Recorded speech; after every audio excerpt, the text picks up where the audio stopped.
Well, Andrew, thank you so very much for those most gracious words and a very interesting speech as well.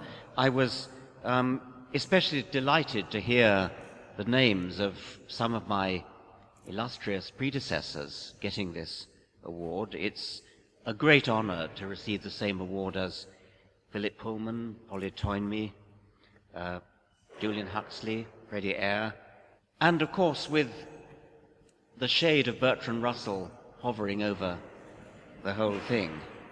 I first read Why I'm Not a Christian and What I Believe in the school library, where the school library had books you might not expect to be in that sort of school, and I was enormously impressed by Bertrand Russell's works. I think I even have some of his words in my memory by heart, in What I Believe.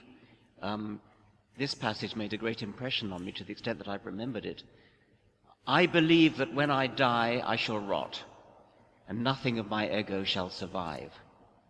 I'm not a young man, and I love life, but I would scorn to shiver with terror at the thought of annihilation. I may have got that slightly wrong, but that's approximately what he said.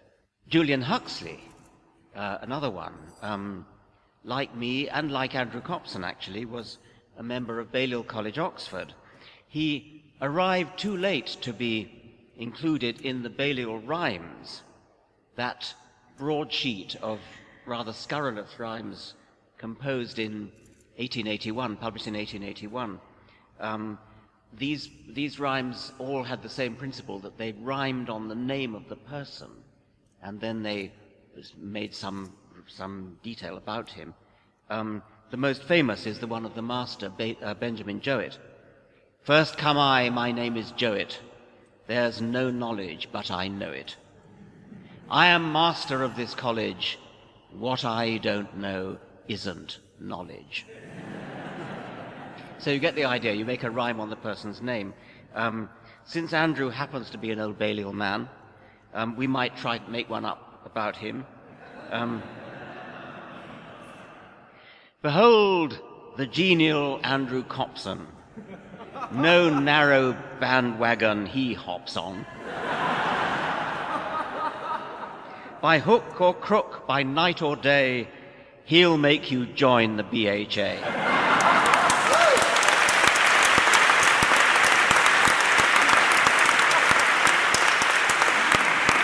Anyway, I was browsing through the original 1881 broadsheet, in the correct meaning of the word broadsheet, by the way, of the Balliol Rhymes, and I did find one that actually aroused my curiosity.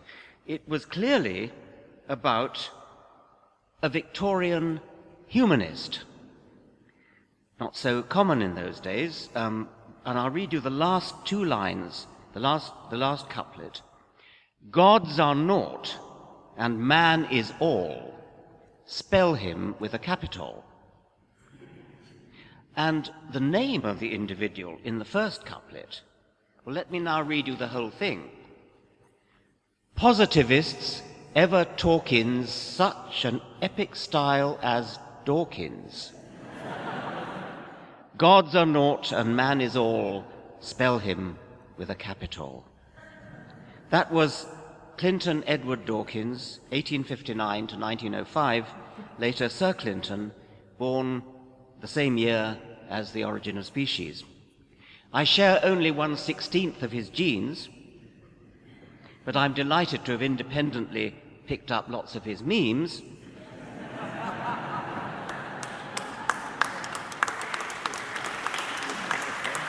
I also share his first name, although I never use my Clinton. I'm rather annoyed by it, actually. It gets in the way. I became slightly less hostile to it, well, partly because of Bill Clinton and Hillary Clinton, which is a nice association, but also when I discovered this Balliol rhyme. Clearly a Victorian humanist. I would have liked to have met him. I also don't mind the Clinton quite so much when I realize it gives me the same initials as Charles Robert Darwin. Well, as I said, Julian Huxley was a generation too late to get into the Balliol rhymes. Actually, his father got in This one's about his father, Leonard Huxley, evidently a cheerful fellow. I am Huxley, blonde and merry, fond of jokes and laughter very. If I laughed at what was witty, I should laugh less, which were pity. Julian Huxley was a contemporary of my grandfather at Balliol, actually, and he was a predecessor of mine as tutor in zoology at another Oxford college, my present Oxford College, New College. He was said to be the last tutor in Oxford in the subject, capable of teaching the whole subject, not just his specialist part of it. That kind of breadth of scholarship is traditionally thought to be the private property of classical scholars, such as J.B.S. Haldane, for example, another, I suspect, associate of this society. Is that right? Yes. Who got a first in classics and then switched to biology, became one of the most distinguished biologists of the 20th century. It's probably not true to say that a first in greats can master science in a fortnight, but there is something in the idea. Andrew Copson, too, actually read classics, as it happened, at Balliol, and he shows the same polymathic grasp that we've come to expect of a first in classics. And let no one say, by the way, that a classical education is of no practical value. Let me give you a telling example, which was told by H.F. Ellis, himself a noted classicist. It seems that there was an expedition to South America, to the Andes, and the expedition was well put together, and there was a zoologist and a botanist and a geologist, a geographer, a cartographer, all the right sort of people you'd expect to be on such an expedition. But the leader also chose a classicist, a specialist in Latin literature. And nobody could understand why this was, but this leader said, don't you worry, he'll come in useful. And the expedition set off, and then when they were up in the Andes, unfortunately, a rifle went off by accident and hit the classicist, thereby saving the life of a valuable mule.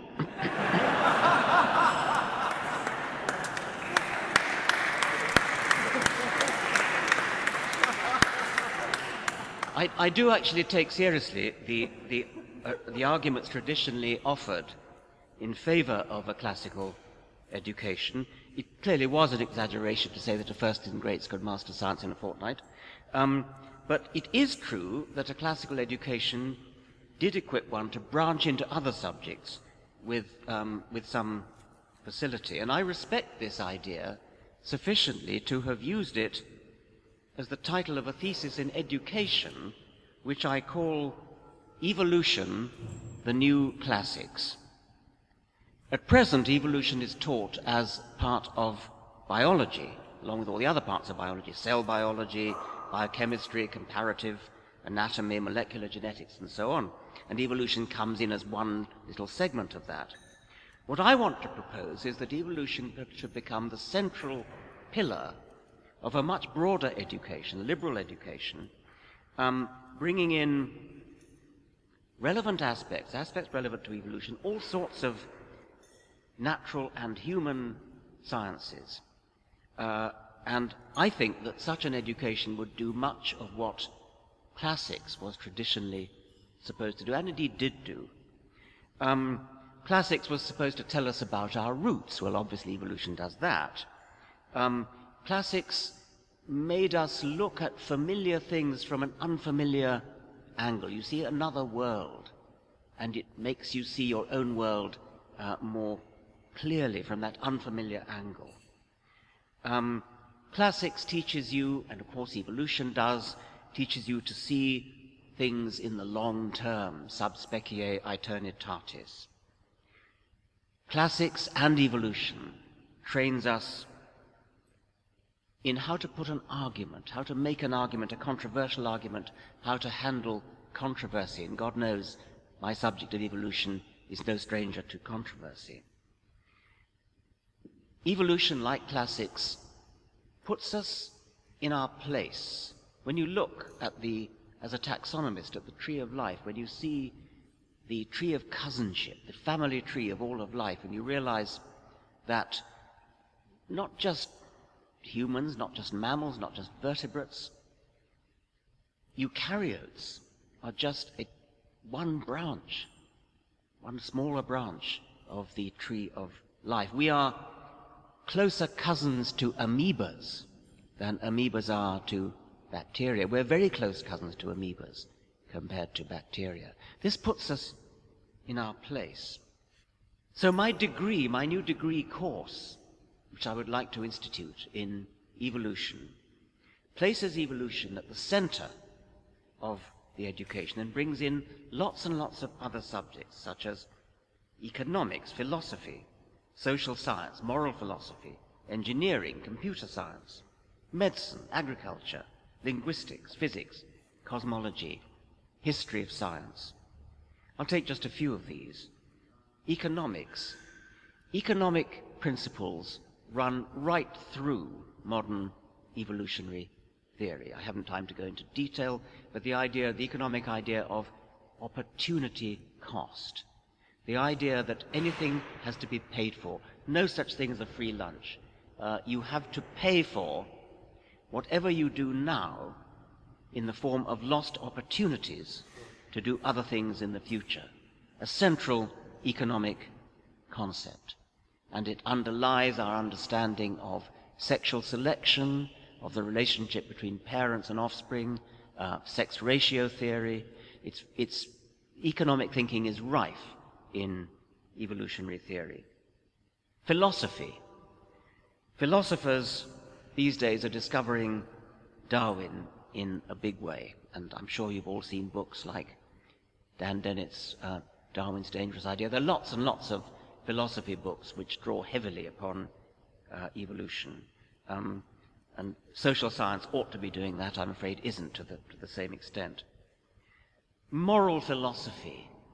What are the evolutionary origins of empathy, of sympathy, of our tendency to feel sorrow when we see distress, our tendency to want to help other people, other sentient beings, indeed.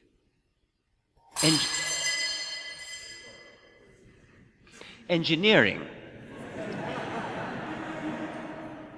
The same optimizing principles that engineers have to deal with are absolutely central to evolutionary theory. Both in engineering and in economics, the idea of optimality is central. In engineering and economics, you have to define what you're optimizing. In evolutionary theory, that which is being optimized is given you by the theory itself. It's actually the survival of genes.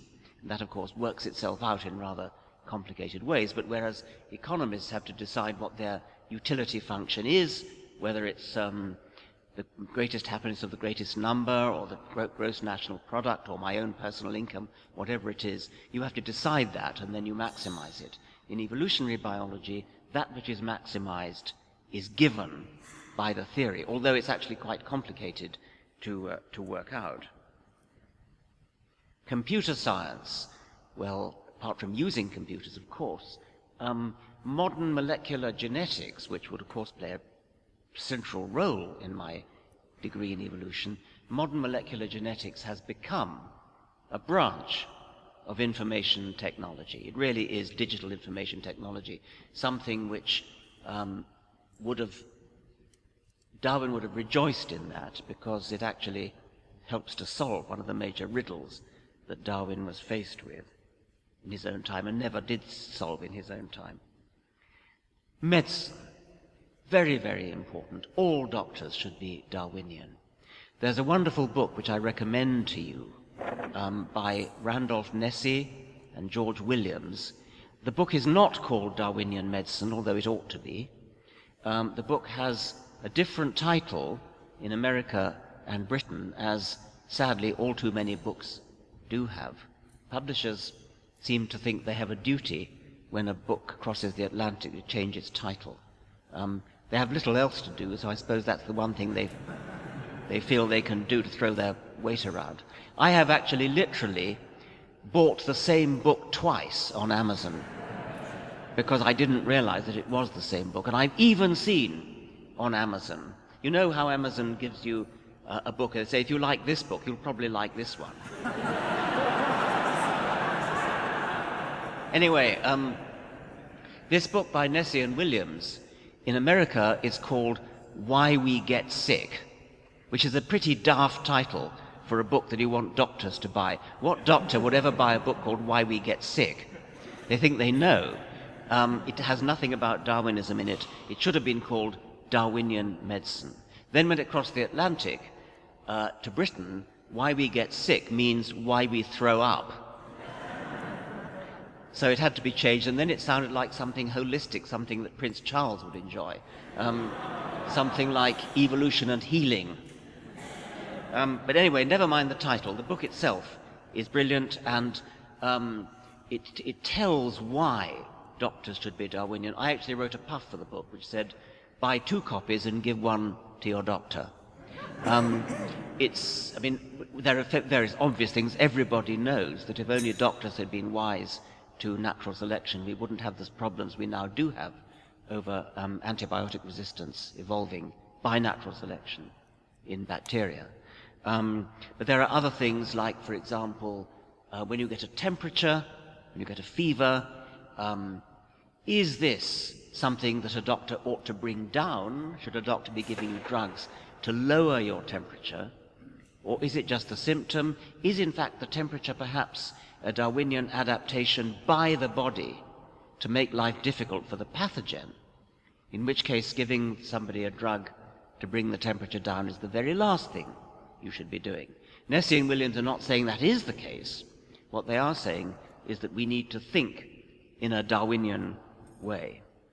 Then when you think about the ailments, people get lower back pain so often. It's so likely that this is because we are ancestrally quadrupedal animals who've turned into bipedal animals, and this is giving us problems.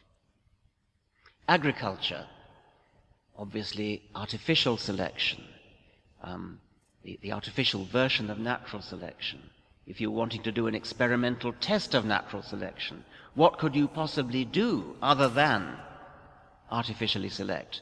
And of course, artificial selection is what has given us all the highly productive breeds of domestic animals and plants.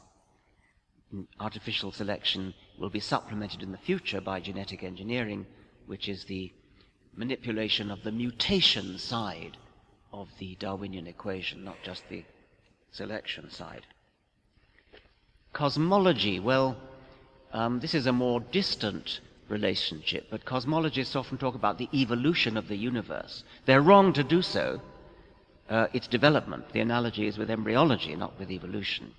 But there is a connection in that, almost a theological connection, in that both evolution and cosmology are in the business of explaining origins, of explaining where we come from, in the case of biology, where life comes from, in the case of cosmology, where the universe comes from. And I would think that my course in evolution would include the cosmological theories of the origins of everything. History of ideas, well, evolution is a particularly interesting field in the history of science, because, of course, as you know, Darwin was by no means the first person to suggest the idea of evolution. That goes back to ancient Greece. He wasn't quite even the first person to suggest natural selection, and it's arguable whether Patrick Matthew, for example, Patrick Matthew probably did have natural selection before Darwin.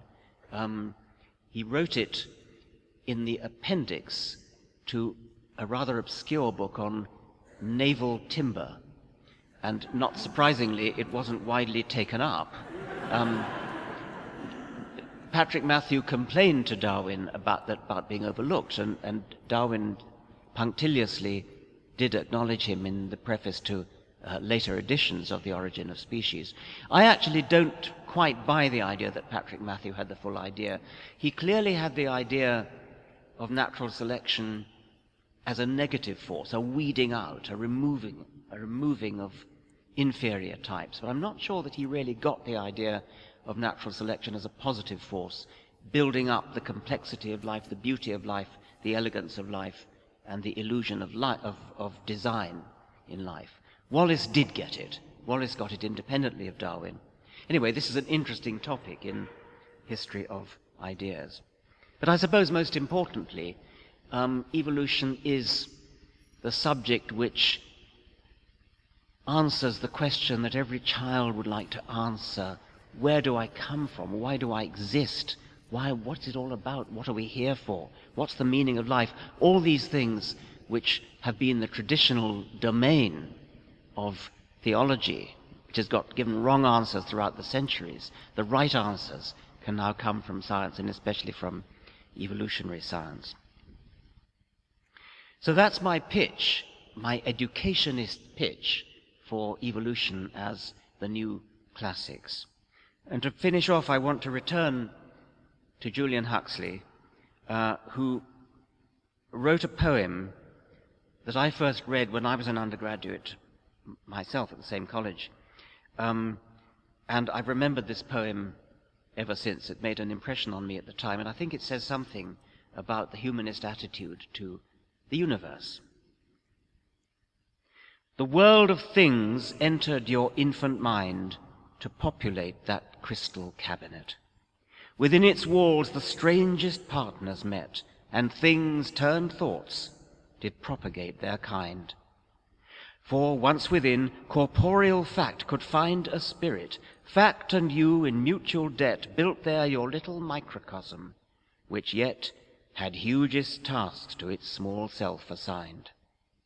Dead men can live there and converse with stars. Equator speaks with pole and night with day. Spirit dissolves the world's material bars. A million isolations burn away. The universe can live and work and plan, at last made God within the mind of man. Thank you very much for the honor you've done me.